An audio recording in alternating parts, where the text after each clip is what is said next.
ஏன் வந்து ஒரு டாக்டர் ராமதாஸ் வந்து இவ்வளோ மகன் மீது இவ்வளோ ஒரு வெறுப்பை வந்து ஒரு கொட்டுறாரு அப்படின்னு தான் நம்ம பார்க்குறோம். ஒரு குடும்பத்துக்குள்ளே இப்போ இவர் சொல்லக்கூடிய சர்ச்சைகள்லாம் வந்து ஒரு குடும்பத்துக்குள்ளே நடக்கிறது சார். இது ரொம்ப ரொம்ப ரொம்ப அநாகரிகம், அருவருப்பாக இருக்குது. அவர் பேசுறது ஃபுல்லாக கேட்கும் போது ஒரு தந்தையின் குமுறலாக கூட நம்ம அதை பார்க்க முடியல. ஒரு கட்சி தலைவரின் குமுறலாக கூட பார்க்கறது இல்லாமல் ஒரு சாதாரண தந்தையின் குமுறலாக கூட நம்ம பார்க்கவே முடியல. அருவருப்பாக இருக்குது. அவர் சொன்ன அந்த வார்த்தை தான் சொன்னார்ல, நான் வந்து உன்னை வந்து பார்க்கணுமா, எனக்கு அசிங்கமாக இருக்குது, அருவருப்பாக இருக்குது அப்படி சொன்னார்ல. உண்மையிலேயே அசிங்கமாக அருவருப்பாக இருக்கிறது அவர் பேசுறது தான். என்னை கேட்டாலும் கேட்டினா இது தனிப்பட்ட குடும்பத்துக்குள்ளே நடக்கிற குழப்பங்கள்.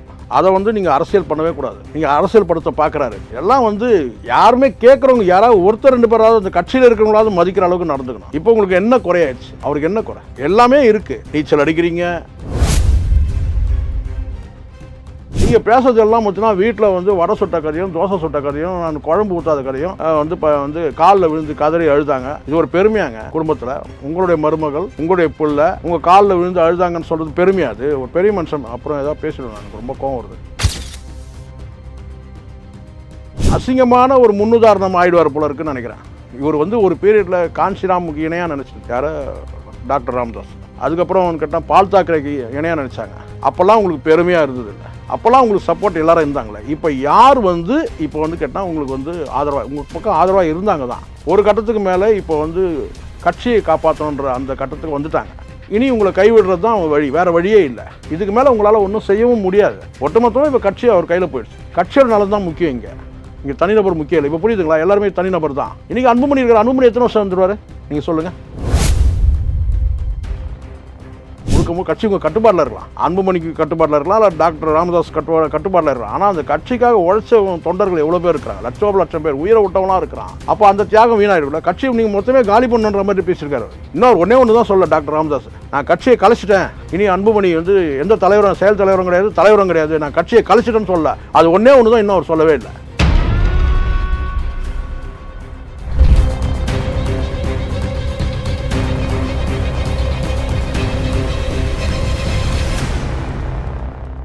ரியல் ஒன் நண்பர்கள் உறவுகளுக்கு வணக்கம். பல்வேறு முக்கியமான தகவல்கள் செய்திகளை நம்முடைய உறவுகளுடன் பகிர்ந்து கொள்ள இணைந்திருப்பவர் மூத்த பத்திரிகையாளர் சேகுவேரா ஜெய்சங்கர் அவர்கள். வணக்கம் சார். வணக்கம் சார். வணக்கம். இப்போ தமிழ்நாட்டை பொறுத்த வரைக்கும் பாட்டாளி மக்கள் கட்சி அப்பா மகனுக்கு இடையில மோதல் உச்சகட்டத்தை எட்டி இருக்கிறது. அன்புமணி ராமதாஸை அரசியலுக்கு கொண்டு வந்ததே நிறுவனர் ராமதாஸ் அவர்கள் தான். 35 ஆண்டுகளுக்கு முன்னாட கொண்டு வந்தாங்க.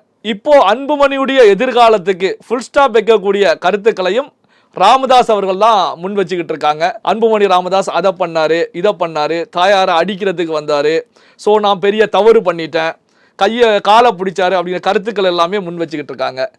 இந்த உச்சகட்ட மோதல் பாமகவுடைய எப்படி பார்க்குறீங்க? இது மோதல் ஒன்றும் இல்லை சார். இது அப்படியே முடிஞ்சிடும்னா நான் எதை சொல்கிறேன், இந்த பிரச்சனை முடிஞ்சிடும்னு சொல்கிறேன். ஏன்னா மோதல்னால் ரெண்டு பக்கம் வலிமையாக இருக்கணும்.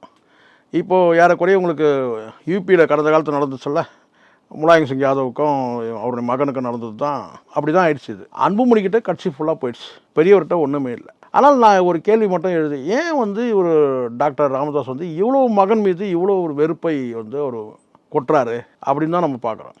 ஒரு குடும்பத்துக்குள்ளே இப்போ இவர் சொல்லக்கூடிய சர்ச்சைகள்லாம் வந்து ஒரு குடும்பத்துக்குள்ளே நடக்கிறது சார்.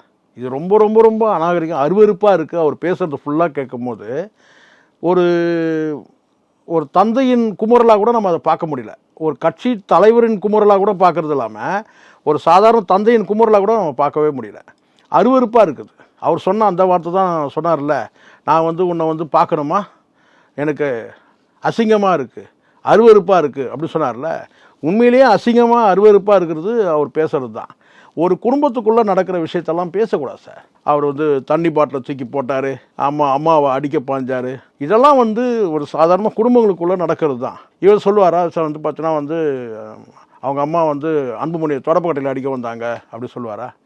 சொல்லுங்கள். இதெல்லாமா சொல்லிகிட்டு இருப்பாங்க. ஒரு தலைவர் ஒரு கட்சியோட நீங்களே செயல் தலைவர்னு நாமினேட் பண்ணிக்க, ரீசெண்டாக கூட இதுக்கு முன்னாடி தலைவர் இப்போ செயல் தலைவர். அப்போது அந்த குறைஞ்சபட்சம் நீங்கள் இன்னும் அந்த மகன்ற பார்வையிலே நீங்கள் இருந்தீங்கன்னா எப்படி சார்? கட்சியோட தலைவர்ன்ற பார்வையில் பாருங்கள். அன்புமணி இன்றைக்கி யார்?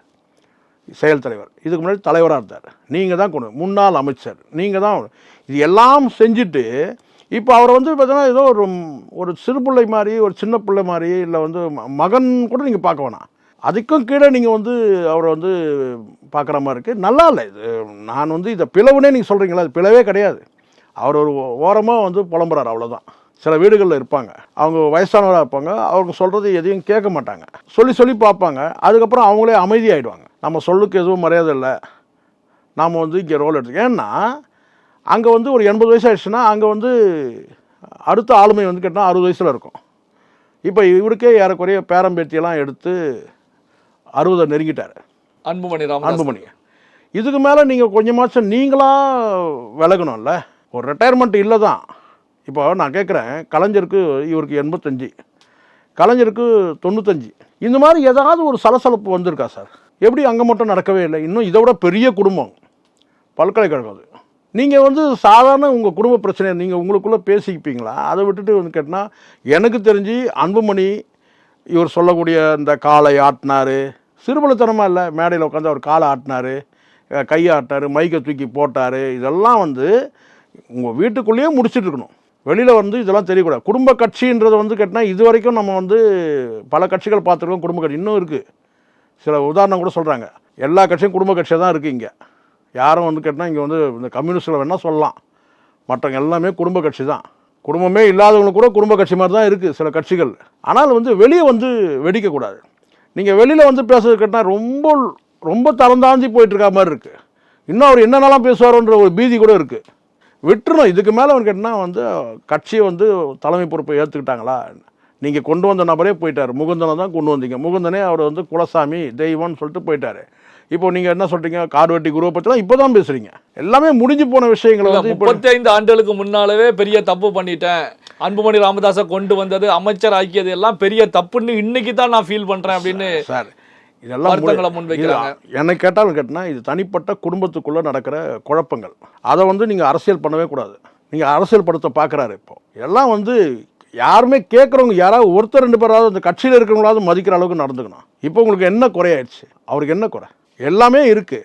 நீச்சல் அடிக்கிறீங்க, எல்லாம் பண்ணுறீங்க. ஏதோ வந்து இதுக்கு மேலே வந்து ரொம்ப யாராவது அவங்க குடும்பத்தில் இருக்கும் இனிமேல் அடுத்த நிலையில் இருக்கக்கூடியவங்க யாராவது, நான் அன்புமணி சொல்ல, அது இப்போ இவங்கெல்லாம் வந்துட்டாங்க, இந்த காக்கா கூட்டங்கள்லாம், இந்த கோக்காமணி கீக்காமணி இந்த கும்பல் எல்லாம் வந்து இப்போ அன்புமணிக்கிட்ட வந்துட்டாங்க. ஏன்னா கட்சி வந்து கட்சி நிறுத்தணுன்றதுக்காக வந்துட்டாங்க. இப்போ அவர்கிட்ட யாருமே இல்லை. அட்லீஸ்ட் குடும்பத்தில் இருக்கிறவங்களாவது இந்த மீடியாக்களை வந்து கண்ட்ரோல் பண்ணி மீடியாக்களில் அவர் பேசாத அளவுக்கு அவரை பார்த்துக்கணும். இப்போ மீடியாவில் பேசுறது கூட பிரச்சனை, நீங்கள் அரசியல் பேசுனா பிரச்சனையே இல்லை. அவர் வந்து நம்ம கார்ல் மார்க்ஸ் வந்து படத்தை வந்து நம்ம போட்டிருக்கிறோம், நம்ம வந்து அவர் படத்தை முன் வச்சு தான் அரசியல் பண்ணுறோம், ஆனால் அவர் கார்ல் மார்க்ஸ் வழியில் நடக்கலை. பெரியாரை வந்து நம்ம முன் வச்சு நம்ம அரசியல் பண்ணோம், ஆனால் பெரியார் வழியில் அன்புமணி நடக்கலை அப்படின்னு நீங்கள் பேசினா கூட பரவாயில்ல. நீங்கள் பேசுறது எல்லாம் பார்த்தீங்கன்னா வீட்டில் வந்து வடை சுட்ட கதையும் தோசை சுட்ட கதையும் நான் குழம்பு ஊற்றாத கதையும் வந்து காலில் விழுந்து கதறி அழுதாங்க. இது ஒரு பெருமையாங்க குடும்பத்தில்? உங்களுடைய மருமகள், உங்களுடைய பிள்ளை உங்கள் காலில் விழுந்து அழுதாங்கன்னு சொல்கிறது பெருமையாது? ஒரு பெரிய மனுஷன் அப்புறம் ஏதாவது பேசிடுவேன், எனக்கு ரொம்ப கோவம் வருது. ரொம்ப தப்பு, அவர் பேசுகிறது தப்பு. பிள்ளையாக இருந்தால் கூட அவர் இன்றைக்கி யார்? அரசியல் கட்சி தலைவர். நான் அன்புமணிக்கு சப்போர்ட்டாக பேசணும்னு நான் பேசலாம், நியாயமாக பேசணும்னு நினைக்கிறேன். அவர் வந்து உங்கள் பிள்ளையாக இருந்தாலும் இன்றைக்கி யார்? முன்னாள் அமைச்சர், ஒரு கட்சியோட செயல் தலைவர். அவங்க வந்து உங்கள் மருமகளும் மகனும் என் காலை பிடிச்சி அழுதாங்க, பிஜேபியோட கூட்டணிக்கு நம்ம போய் ஆகணுன்றதுக்காக. இதெல்லாம் இப்போ பேசுவீங்க? இதெல்லாம் ரொம்ப தப்பான விஷயம் சார். ஒரு அசிங்கமான ஒரு முன்னுதாரணம் ஆயிடுவார் போல இருக்குன்னு நினைக்கிறேன். இவர் வந்து ஒரு பீரியடில் காஞ்சிராமுக்கு இணையாக நினச்சது யார்? டாக்டர் ராமதாஸ். அதுக்கப்புறம் கேட்டால் பால் தாக்கரேக்கு இணையாக நினச்சாங்க. அப்போல்லாம் உங்களுக்கு பெருமையாக இருந்தது இல்லை, அப்போல்லாம் உங்களுக்கு சப்போர்ட் எல்லோரும் இருந்தாங்களே. இப்போ யார் வந்து இப்போ வந்து கேட்டால் உங்களுக்கு வந்து ஆதரவாக, உங்கள் பக்கம் ஆதரவாக இருந்தாங்க தான். ஒரு கட்டத்துக்கு மேலே இப்போ வந்து கட்சியை காப்பாற்றணுன்ற அந்த கட்டத்துக்கு வந்துட்டாங்க. இனி உங்களை கைவிடுறது தான் வழி, வேறு வழியே இல்லை. இதுக்கு மேலே உங்களால் ஒன்றும் செய்யவும் முடியாது. ஒட்டுமொத்தமாக இப்போ கட்சி அவர் கையில் போயிடுச்சு. கட்சியோட நலம் தான் முக்கியம். இங்கே தனிநபர் முக்கியம் இல்லை. இப்போ புரியுதுங்களா? எல்லாருமே தனிநபர் தான். இன்றைக்கி அன்புமணி இருக்கிற அன்புமணி எத்தனை வருஷம் வந்துடுவார் நீங்கள் சொல்லுங்கள்? இப்போ நீங்கள் இருக்கிறீங்க சார் 85, இப்போ அவருக்கு 60, இன்னொரு 20-25 வருஷம். அதுக்கப்புறம் இங்கே ஏக்கம் தானே சார் பெருசு. தனி மனிதர்களாக முக்கியம்? அடுத்த ஜென்ரேஷன் கைப்பற்றும். இப்போ நீங்கள் வந்து நீங்களாக விலகி இருந்தீங்கன்னா முடிஞ்சிச்சு. இப்போ நீங்கள் தான் நல்ல தலைவருக்கு அழகு. இப்போ நான் வந்து ஜெயலலிதா அவர்கள் சொன்னது இருக்கு, சட்டசபையில் அந்த மாதிரி சொன்னாங்க, கடைகோடி தொண்டனும் கட்சியை வழிநடத்துவான் அப்படின்னு சொன்னாங்க. இப்போ உங்களுக்கு தெரியும் அவங்க அடையாளம் காட்டிட்டு போகலை. ஆனால் நீங்கள் எவ்வளோ தள்ளுமுள்ளு நடக்குது இன்றைக்கி வரைக்கும். எடப்பாடி வந்து பார்த்திங்கன்னா வந்து எதிர்க்கிறவங்க இருந்துட்டு தான் இருக்கிறாங்க. வாக்கு சதவீதம் இறங்கிட்டு தான் இருக்குது. ஆனால் ஏதோ ஒரு கட்சி, ஆனால் இங்கே அப்படி கிடையாது. திமுகவில் வந்து கேட்டினா அடையாளப்படுத்திட்டு போகிறாங்க. எனக்கு பிறகு இவர் தான், இவருக்கு பிறகு இவர் தான் சொல்லிட்டு. சினிமாவிலே எனக்கு பிறகு அவர் தான் சொல்கிறாங்க. இப்போ நீங்கள் என்ன செய்யணும்? எனக்கு பிறகு வந்து அன்புமணி தான். இல்லை அன்புமணியில் நீங்கள் முகுந்தனை யாரோ கொண்டு வந்து யாரோ செயல்பட்டாங்களா? அவரே விட்டுட்டு போகிறார், முகுந்தன்றவரை விட்டுட்டு போகிறாரு. இப்போ இதுக்கு மேலே நீங்கள் வந்து குறை சொல்கிறீங்கன்னா உங்களுக்கு என்னதான் என்ன அப்போ ஒழிச்சுன்னு நினைக்கிறீங்கன்ற மாதிரி, ஒரு இயக்கத்தையே அழிக்கணுன்ற மாதிரி ஆயிடுச்சுல்ல. நீங்கள் கடந்த காலத்தில் வந்து பார்த்தீங்கன்னா செய்த குற்றங்கள் இப்போ சொல்கிறதுனால ஒன்றும் ஆக போகிறதில்ல. அந்த குற்றத்தினால ஒன்றும் இல்லை, நடந்தது முடிஞ்சிடுச்சு, அவ்வளோதான். அப்போ இயக்கத்தை மேற்கொண்டு வளர்க்குறதுக்கு நீங்கள் என்னமோ அதை தான் நீங்கள் யோசிக்கணுமே தவிர, என் காலில் விழுந்தாங்க, வாட்டர் பாட்டிலை தூக்கி அடித்தார், அது பண்ணார், ரொம்ப கொச்சப்படுத்துகிற மாதிரி இருக்குது. இப்போ பார்த்தீங்கன்னா பாட்டாளி மக்கள் கட்சியை பொறுத்த வரைக்கும் கடந்த 2-3 தேர்தல்களாக பார்த்தோம் அப்படின்னா பெரிய அளவில் வெற்றி அப்படிங்கிறது எங்கேயுமே பெரிய அளவில் பெறல. அதாவது வந்து என்ன அப்படின்னா, இப்போ மக்கள் மத்தியில் குறிப்பாக வந்து பாட்டாளி மக்கள் கட்சி ஒரு வன்னியர்களுக்கான கட்சி அப்படிங்கிற பார்வை தான் இருக்குது. அப்படிப்பட்ட கட்சியை பொறுத்த வரைக்கும் மக்களுடைய செல்வாக்கை இழந்து கொண்டு வரக்கூடிய ஒரு சூழ்நிலையில் இப்படி நிறுவனர் ராமதாஸ் அவர்களும் தலைவர் அன்புமணி அவர்களும் சண்டை போடக்கூடிய நிகழ்வு, அதே நேரத்தில் அன்புமணி ராமதாஸ் குறித்த விமர்சனங்கள், அங்கே நடந்த விஷயங்களை எடுத்து வெளியே வைக்கக்கூடிய நிகழ்வு வன்னியர் சமுதாய மக்கள் மத்தியில பாமகவுக்கு மேலும் ஒரு பெரிய வீழ்ச்சியை வந்து ஒரு சரிவை நோக்கி இருக்கிறது உண்மை. நீங்க சொல்றது கரெக்ட். ஏற்கனவே வன்னியர் மக்கள் மத்தியில இவங்க நம்பிக்கை இழந்துட்டாங்க. அப்பாவும் மகனும் 2 பேருமே நம்பிக்கை இழந்துட்டாங்க, இது உண்மை.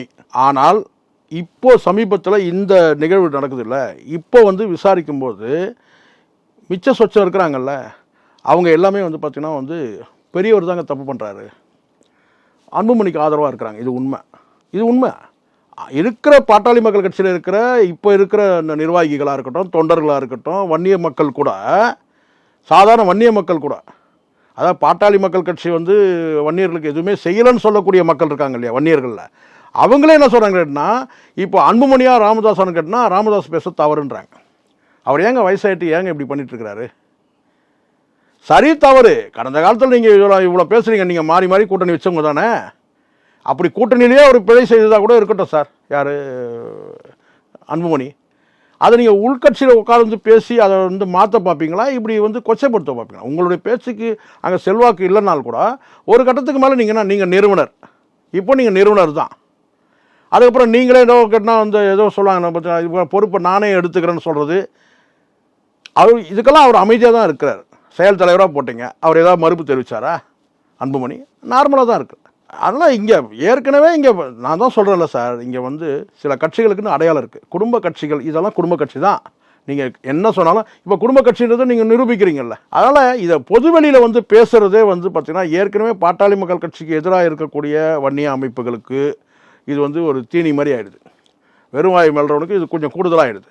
அது மேலும் மேலும் நீங்கள் வந்து கொச்சப்படுத்துன்னு கேட்டினா, ஒன்று நமக்கு பின்னாடி இந்த கட்சியே இருக்கக்கூடாது, அழிஞ்சு போகட்டும்ன்ற அந்த எண்ணம் இருக்கிற மாதிரி இருக்குது. அது தவறு இல்லை. ஒரு இயக்கம் உங்கள் ஒருத்தரால் நீங்கள் முழுக்க கட்சி உங்கள் கட்டுப்பாட்டில் இருக்கலாம், அன்புமணிக்கு கட்டுப்பாட்டில் இருக்கலாம், இல்லை டாக்டர் ராமதாஸ் கட்டுப்பாட்டில் இருக்கலாம். ஆனால் அந்த கட்சிக்காக உழைச்ச தொண்டர்கள் எவ்வளோ பேர் இருக்கிறாங்க, லட்சம் பேர் உயிரை விட்டவங்களாம் இருக்கிறான். அப்போ அந்த தியாகம் வீணாயிருக்குல்ல. கட்சியை நீங்கள் மொத்தமே காலி பண்ணுன்ற மாதிரி பேசியிருக்காரு. இன்னொரு ஒன்று தான் சொல்ல டாக்டர் ராமதாஸ், நான் கட்சியை கலைச்சிட்டேன், இனி அன்புமணி வந்து எந்த தலைவரும் செயல் தலைவரும் கிடையாது, தலைவரும் கிடையாது, நான் கட்சியை கழிச்சிட்டேன்னு சொல்ல. அது ஒன்று தான் இன்னும் அவர் சொல்லவே இல்லை. ரொம்ப அதிகம். ஒரு மனிதரை அவர் மகனாக இருக்கட்டும், யாராக இருக்கட்டும், ஒரு லிமிட்டுக்கு மேலே வந்து அசிங்கப்படுத்தக்கூடாது. பிடிக்கலன்னா எந்த உறவாக இருக்கட்டும் சார், பிடிக்கலையா நீங்கள் கடந்து போயிடணும். ஆனால் அசிங்கப்படுத்துறதுன்னு இருக்குல்ல, அது அந்த வேலையை டாக்டர் ராமதாஸ் செய்கிறார். அன்புமணி இனி அசிங்கப்படுத்தணும், எவ்வளோ அசிங்கப்படுத்த முடியுமோ அவ்வளோ அசிங்கப்படுத்தணும், அந்த நோக்கம் இருக்கிற மாதிரி தெரியுது. ஆனால் அவர் வயதுக்கு இது சரியான நடவடிக்கை இல்லை. பல்வேறு முக்கியமான தகவல்களை நம்முடைய உறவுகளுடன் பகிர்ந்து கொண்டதற்கு நன்றி சார். நன்றி சார்.